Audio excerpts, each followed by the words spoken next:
Hey guys, what's up? It's your boy Miguel back again with another video. And today I have a very cheap phone in front of me. Actually, this is a budget phone, but it's probably also one of the cheapest budget phones that I have reviewed, because I don't remember reviewing a phone that costs less than $100, especially from a company like Realme. So this phone will cost you around $95. If we convert that to dirhams, that's just around 300 to 350 dirhams, depending on the variant that you go with. And although I know that this phone may not appeal to a lot of you guys, but still there are some people that are looking to buy probably the cheapest phone out there that can still provide them with some of a daily functionality. And this phone kind of falls in that, because even though this phone is pretty cheap, there are a couple of things that I think are probably worthy. So my purpose of the review is for the information, and in case anyone is looking to buy a cheap phone, then probably go ahead and look at the Note 50.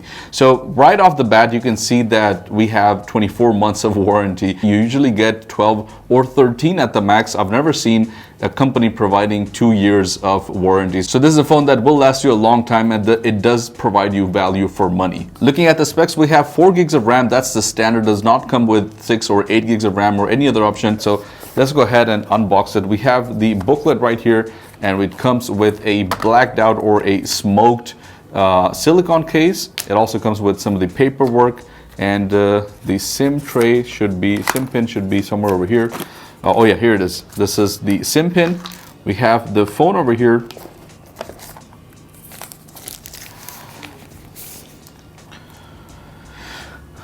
And we also have the USB-A to USB-C charger. And then we also have the 10-watt charger. So yes, there's unfortunately no fast charging with this, but still you still get the charger and the wire inside the box.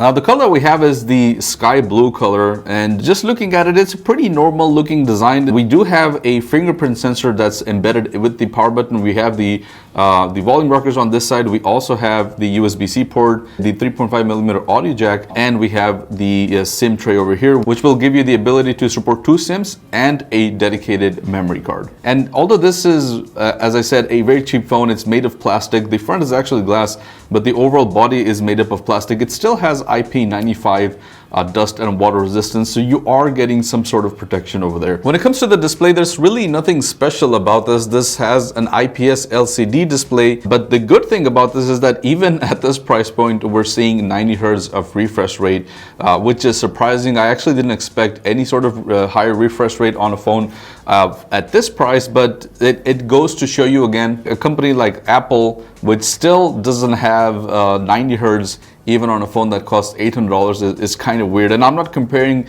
the display to the Apple display. Obviously, that's a completely different display. It's an OLED display.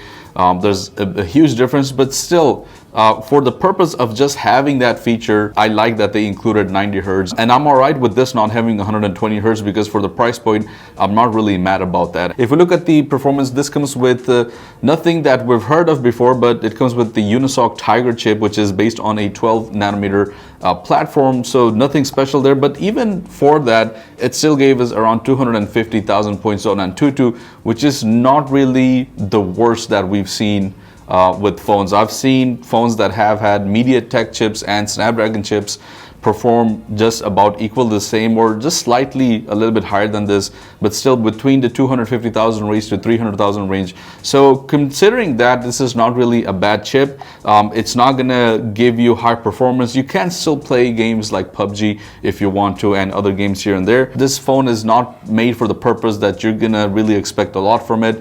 But having said that, I mean, this also has a 5,000 milliampere battery. So my next point was the battery. So considering that you're getting all of that for just around 300 dirhams or $95 is not bad in my opinion. And yes, even though this does not have a fast charging, you still get a charger out of the box. You still get a cable out of the box, and you also have a 3.5mm audio jack if you want to use it for that purpose, which is something that's not really seen on a lot of phones. Just looking at the display overall, I think it's pretty. I think it's all right. It's really not that bad. For the brightness, it has around 500 nits for brightness. So considering all these factors, the fact that it has a 5,000 milliampere battery, which will last you all day, it has a 90 Hertz refresh rate, it has a 13 megapixel camera. Actually, I'm going to go ahead and mention that. Now the camera again is not really great by any means. I'm not going to ask you to, you know, expect anything with this, but even then, the portrait mode on this was actually surprised me. So I know that this phone is not really meant to be a camera focused phone. It's not really meant to be anything apart from just a simple smartphone. But nevertheless, you're still getting somewhat of a decent camera. So all these things tied together, it's really difficult to assume that this phone costs only $95. That's my quick review and unboxing. Let me know your thoughts down in the comments below. Is this something that you would buy? I think a lot of people would be appealed to buy this if they're looking for just a secondary phone. But yeah, guys, those are my thoughts on this. Thank you so much for watching, and I'll see you guys in the next one. Peace out.